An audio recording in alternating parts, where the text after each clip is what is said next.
Hi everyone, welcome back to Ms. Bertazzoni's Reading Corner. We are down to 6 stories in the Sideways Stories from Wayside School, and we're going to read 3 of them today, and there'll be 3 more to do to finish the book. So our first story today is about Jenny. Jenny came to school on the back of her father's motorcycle. She was late. Wayside School began at 9 o'clock. It was almost 9:30. She kissed her father goodbye and raced up the 30 flights of stairs to Mrs. Jules's room. "I'm sorry I'm late, Mrs. Jules, but my father's motorcycle lost a—" There was nobody there. The room was empty. "Hello? Hello?" she called. "Mrs. Jules? Dana? Todd? Anyone?" There was no one in the room. Maybe I'm early, Jenny thought. She looked up at the clock. It was exactly 9:30. "Oh, I hope they didn't go on a field trip without me." She looked out the window. Nobody was there, not even Louis. Jenny didn't know what to do. She sat down at her desk. She watched the second hand go around on the clock. "I might as well catch up on my spelling," she thought. She opened her desk and took out her speller. M-U-D spells mud. Where is everybody? B-L-O-O-D spells blood. I hope nothing happened to them. B-L-A-C-K spells black. Jenny heard footsteps coming down the hall. She began to work very fast. H-A-C-K spells hack. S-M-A-C-K spells smack. Somebody opened the door. Jenny turned around. "Ah!" she gasped. It was a man Jenny had never seen before. He had a black mustache and a matching attaché case. Jenny jumped out of her seat. "Get back in your seat," the man said. Jenny slowly sat down. The man walked over and sat down in Data's seat, facing Jenny. He opened his attaché case and removed some papers. "What is your name?" he asked her. "Jenny," Jenny whispered. "Jenny," the man repeated, as if he didn't believe her. "Well, it's actually Jennifer, Jenny for short," said Jenny. "I see," said the man. He took the speller from Jenny's desk. Jenny's name was written across the top. He put the speller in his attaché case. "What are you doing here, Jennifer?" he asked. "This is my classroom," said Jenny. "Are you sure?" said the man. "Yes, I think so. Where's the rest of your class?" the man asked. "I don't know," said Jenny. "Maybe they went on a field trip." "No," said the man. "They didn't go on a field trip." "Well, I don't know where they are," Jenny cried. "I was half an hour late today, and when I got here, everybody was gone. Really? Did something happen to them?" The man didn't answer her. He wrote something on a piece of paper. "Tell me something, Jennifer. When you came to school today and saw that nobody was here, weren't you somewhat puzzled?" Yes, said Jenny. "What happened to them?" "If you're really so concerned and so puzzled," said the man, "why did you work on spelling?" "I don't know," said Jenny. "It would seem to me," said the man, "that if a child came to school and nobody was there, she might play games or walk around or go home, but certainly not work on spelling." Jenny started to cry. "I don't know what to do. I was late and had to ride on a motorcycle and nobody was here, and now you're asking me all kinds of questions, and I'm afraid of what's happened to Dana and Mrs. Jules and Rondi and Allison." The man didn't understand a word she said. Jenny heard more footsteps. The man got up and opened the door. 2 more men came in. One had a black mustache like the first man. The other man was bald. Jenny was frightened. Does she know? Asked the newcomer with the mustache. She claims she knows nothing, the first man answered. She says she was late today, and when she got here, everybody was gone.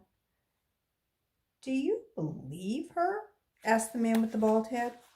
I'm not sure. She was working on her speller when I walked in. He reached into his attaché case and took out Jenny's speller.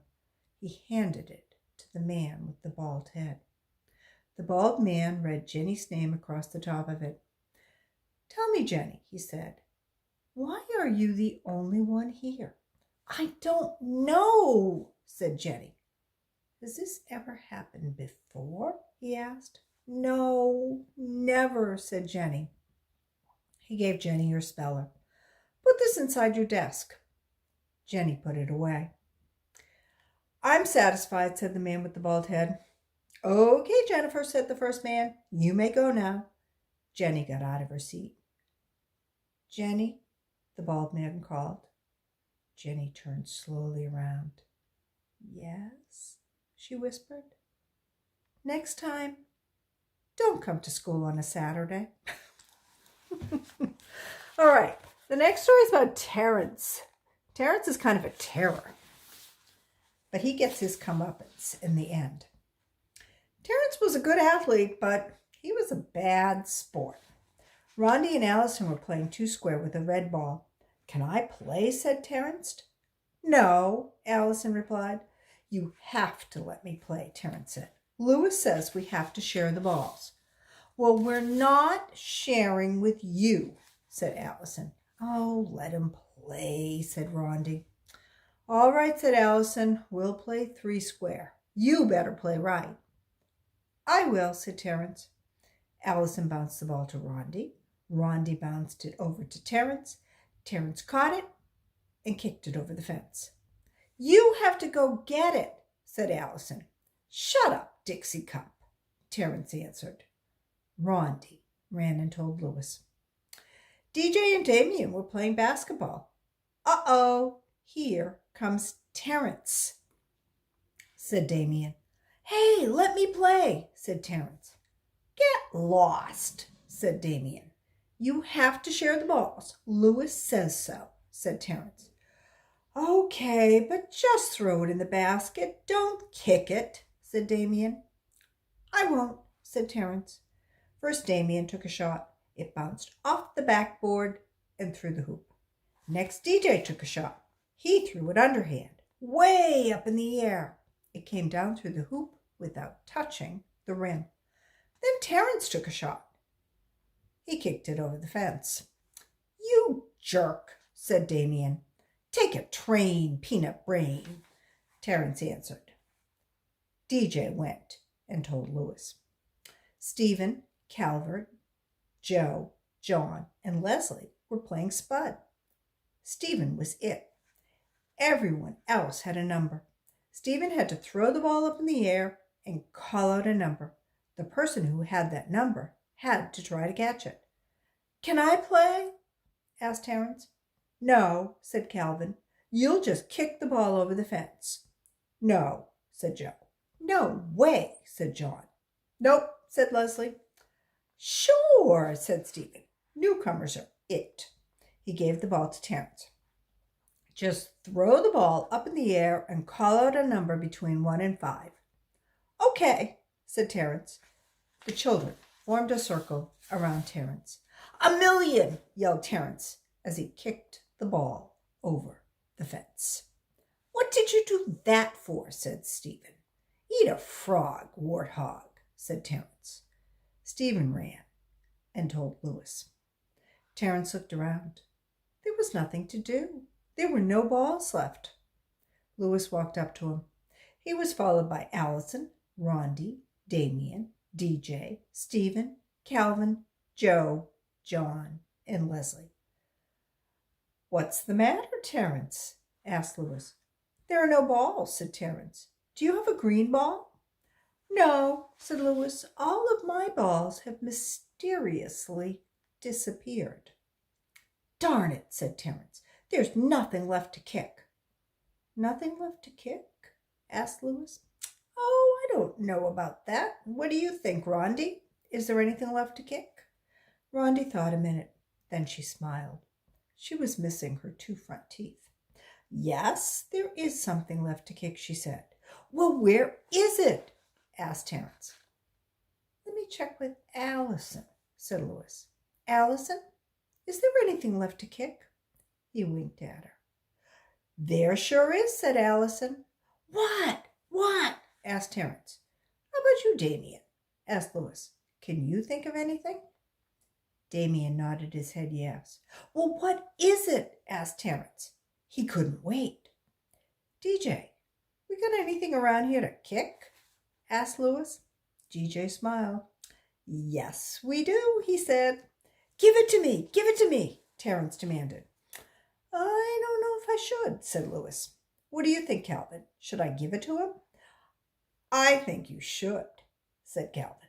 You heard Calvin, said Terrence. Give it to me. Not so fast. Leslie, should I give it to him? Oh, yes, I think he deserves it, said Leslie. Give it to me, Terrence repeated. Do you also think he deserves it, Joe? Asked Louis. I think so, said Joe. What about you, John? Asked Louis. Definitely. Give it to him, John answered. Come on, said Terrence. Recess is almost over. We'll leave it up to Stephen, said Louis. Whatever he says goes. Let him have it, said Stephen. You heard him, Louis, said Terrence. Let me have it. Okay, said Louis. And he picked Terrence up and kicked him over the fence. And finally, Joy. So, everybody's got sort of a weird story this time. And here's Joy's story. Joy had forgotten her lunch at home. It was lunchtime. She was hungry. She didn't have a meal ticket. If she had a meal ticket, she could have had a lunch from Miss Mush, the lunch teacher. But she'd have to be terribly hungry to eat a lunch made by Miss Mush. Even an empty brown paper sack would taste better. But that's how hungry Joy was. Damien hadn't forgotten his lunch. He had brought a lovely turkey sandwich, a big piece of chocolate cake, and a crisp red apple. All he needed was a glass of milk. He could get that from Miss Mush. Miss Mush didn't know how to ruin milk. Damien left his lunch on his desk and went to the end of the milk line. Joy didn't waste any time. She reached into Damien's sack and took out the apple. But then she spotted the turkey sandwich. She put back the apple, took the sandwich, and noticed the chocolate cake. She put back the sandwich and took out the cake. But then Joy had second thoughts. She put back the cake and she grabbed Damien's whole lunch. First she ate the sandwich. It was in a baggie. When she finished the sandwich, she placed the baggie on Jason's desk.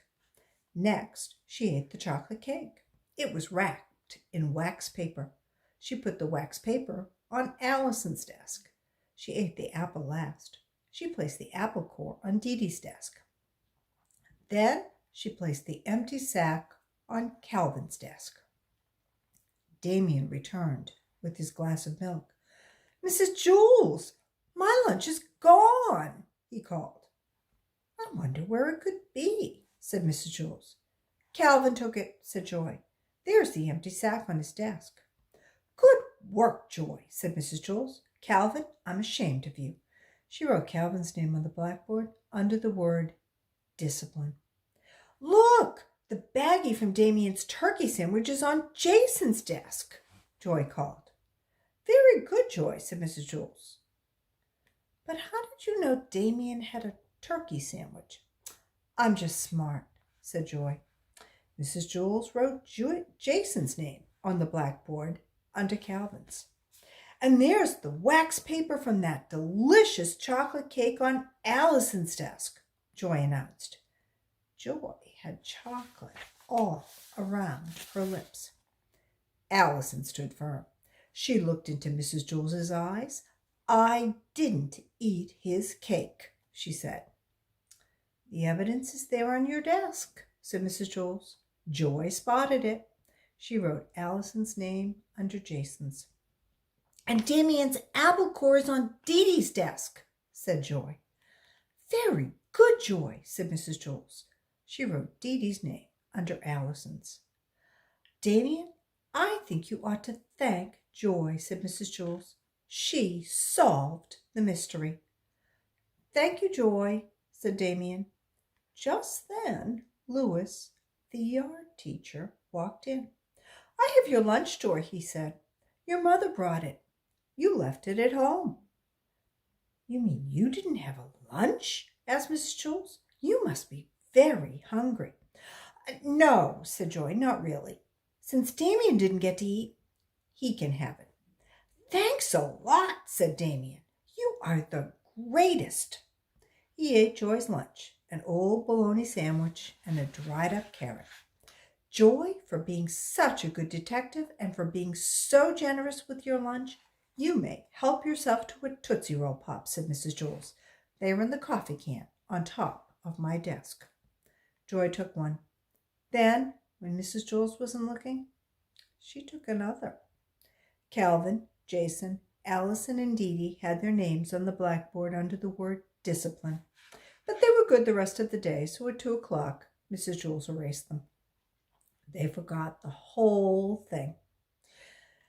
Damien had a lousy lunch instead of a great one, but 5 minutes later, it didn't make any difference. He couldn't taste it anymore, and he was full. He went outside to play basketball and forgot about the whole thing. Joy had a great lunch and 2 Tootsie Roll Pops. But 5 minutes later, it didn't make any difference. She couldn't taste it anymore, and she was full. And at dinner time, she was hungry just the same. But a horrible thing happened. Joy couldn't forget about filching Damien's lunch.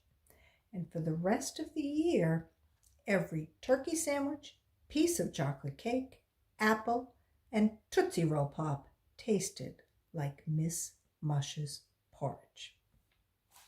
Kind of serves her right, doesn't it? Okay, 3 more stories. We're almost to the end of the school year. We're almost to the end of the book. That's a good combination. See you next time. Bye-bye.